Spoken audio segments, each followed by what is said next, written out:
So I've been seeing a lot of the discussion around the Asian Cup, a lot of people talking about who their predicted winner is for the tournament. Most people obviously going with Japan, but some people have, more hipster takes. And I thought it would be a very fun video to take all the favorites for the Asian Cup and just talk about their biggest weaknesses. This isn't necessarily a blueprint for how to beat these teams. It's more of just an analysis and like, okay, if things go wrong, why is it likely to go wrong? Before I get into this, guys, please hit subscribe if you want to see more Asian Cup coverage. Okay, we have so much stuff coming out on the channel, match reactions, live streams. It's ridiculous. Look, normally I try to keep it humble, but I gotta be real. Deadball TV might be the best place for you to be during the Asian Cup on YouTube. And lastly, if you guys could leave a like on the video and drop your thoughts down below in the comments, especially if your favorite team is one of the nations that I'm going to be discussing. Oh, and last reminder, if you want to participate in the Deadball TV Asian Cup Bracket Challenge, I need your submission before the Qatar versus Lebanon game kicks off on Friday. DM us on Twitter or Instagram if you want to participate. Links in the description. The first team that I want to discuss is Australia. If you guys are subscribed, you know I'm very bullish on Australia. I think Graham Arnold has done a great job with this team. I think the physicality of this team makes them a tough matchup for anybody in Asia, Japan included. And overall, Australia are just one of those national teams that could truly beat anybody if they have a good game. That being said, I do think there are quite a few weaknesses with this Australian side, and the first one that I want to highlight is the lack of veteran leadership. All right, guys, it's trivia time. How many players on the Socceroos official roster have more than 30 caps for the national team? Go ahead, take a second to think about it. Let me read out all the names for you guys. Aziz Behich, 63 caps. Mitchell Duke, my boy, 32 caps. Jackson Irvine, 60 caps. Matthew Ryan, 86 caps.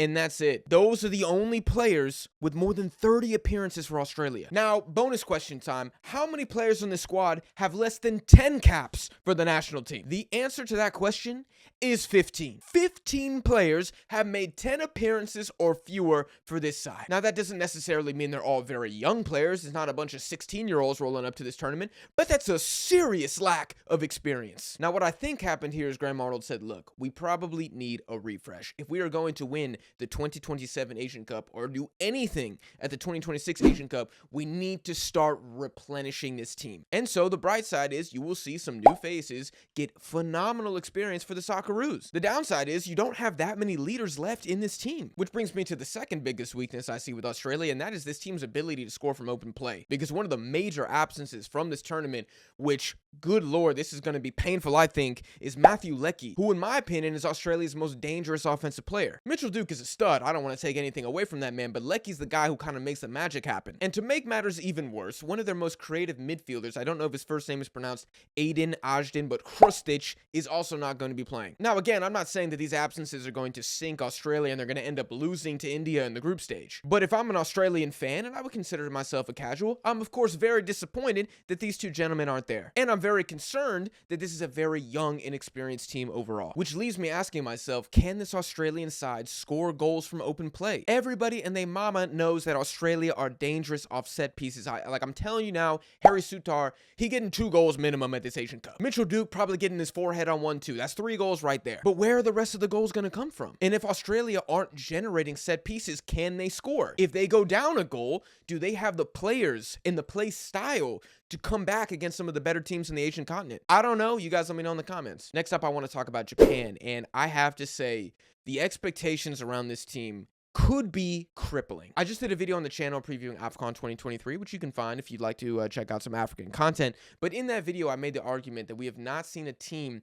that are as big of favorites for their continental championship as Japan. Opta just came out with their most likely team to win, and Japan had a 24% chance for the Asian Cup, which might not sound like a lot. But if you look at the African Cup of Nations, for example, the heaviest favorite for that tournament, if you want to put it like that, is Senegal at 12%. Basically, what I'm trying to say here is Japan have created such a gap between them and the rest of Asia that it literally is a situation where if they do not win the final, it is a colossal failure. There is no, oh, you can make the semifinal and maybe Iran upsets you. No, you need to win the tournament. Now, I really don't think Japan are the type of team to get phased by that type of stuff. I do think they have that blue lock mentality where they're just going to get the job done. But I think that is a potential weakness for this team. The fact that they have the biggest target in world football on their back right now. Like, y'all think the Vietnamese and the Iraqis haven't been hyping up this Japan match since the draw happened? These teams are coming for blood. Everybody at the Asian Cup wants that Japanese smoke. look. Now, that could totally backfire, but I'm just saying this is maybe a potential threat to Japan's Asian Cup title challenge. Now, some of y'all might be like, yo, Jack, you are reaching so hard with that one. And you know what? I agree with you. But to be real, guys, you kind of have to reach if you're talking about weaknesses and the Japan national team. Because the only other weakness I could really come up with, and again, I'm getting kind of meta here, is Moriyasu himself. Because if you are a fan of Japan like I am,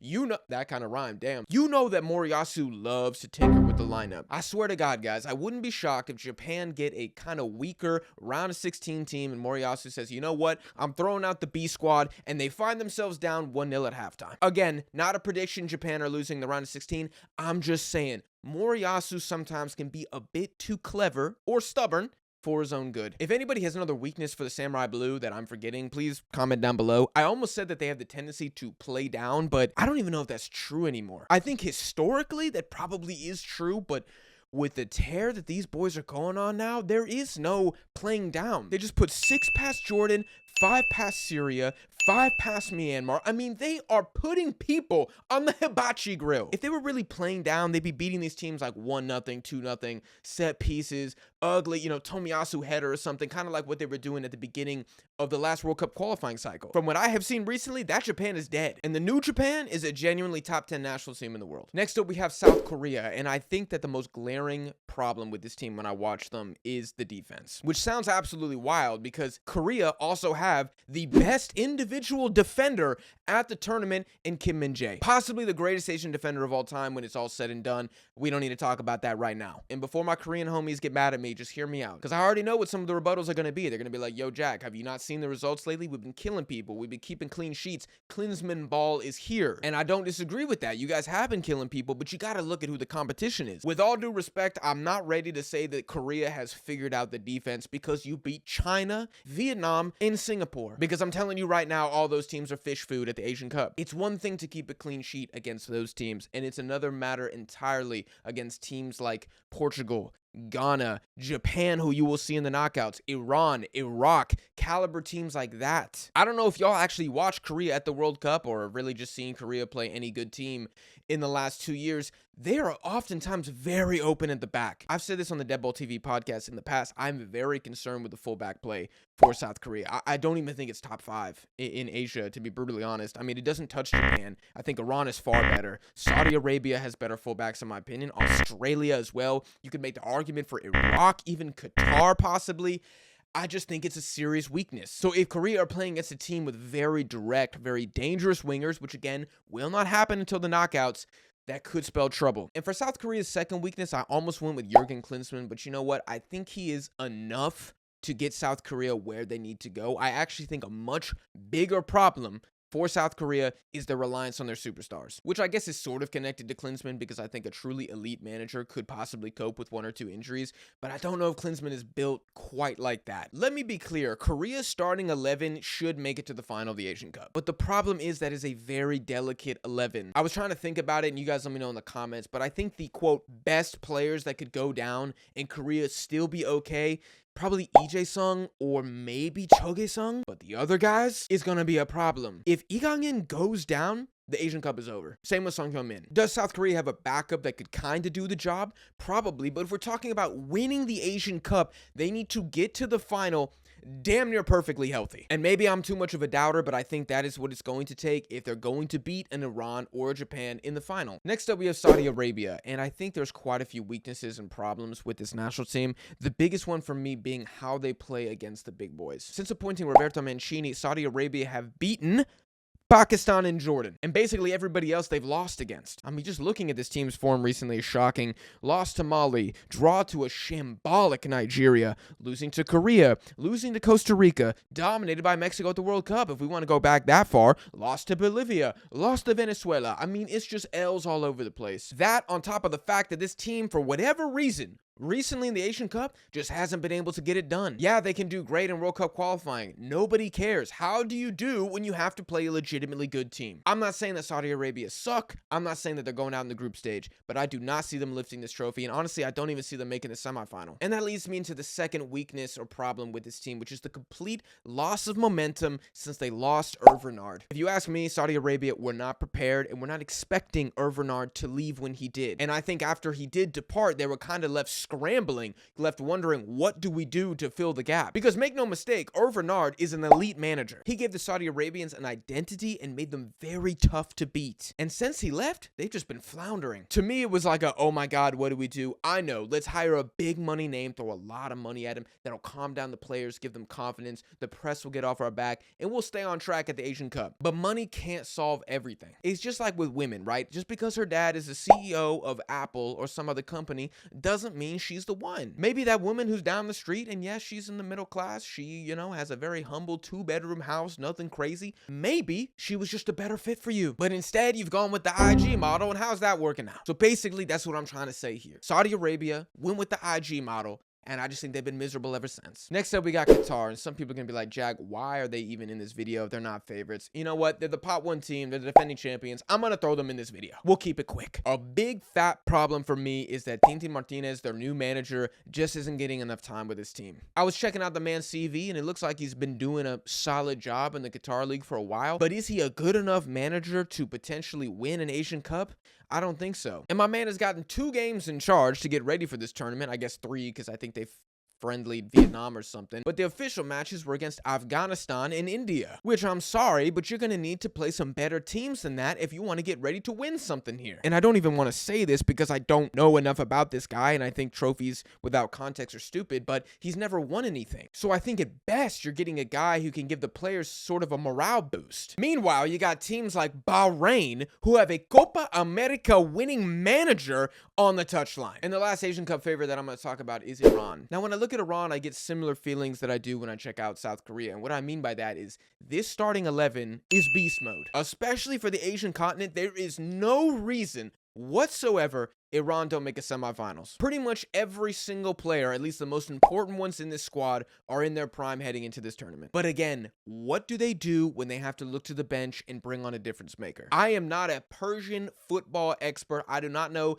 every single person at Persepolis and these other clubs, okay? But from what I see when I watch Iran play, there is definitely a drop-off from the starters and who comes off the bench. And if they're going to go far this Asian Cup, they're going to need some depth, man. I'm telling you. Especially when you're relying on Sardar Azmoun to play. I mean, that guy gets injured every 30 minutes. I'm not wishing anything upon the man. I'm just telling you what usually happens. Outside of that, I don't know if there's like a major weakness with Iran per se. I mean, Galini, their manager, look, again, not an expert on him, but every single Iranian friend or creator that I've watched, nobody likes this guy. Everybody wants him to leave. I know that he was at the 2007 Asian Cup when they got knocked out by South Korea on penalties.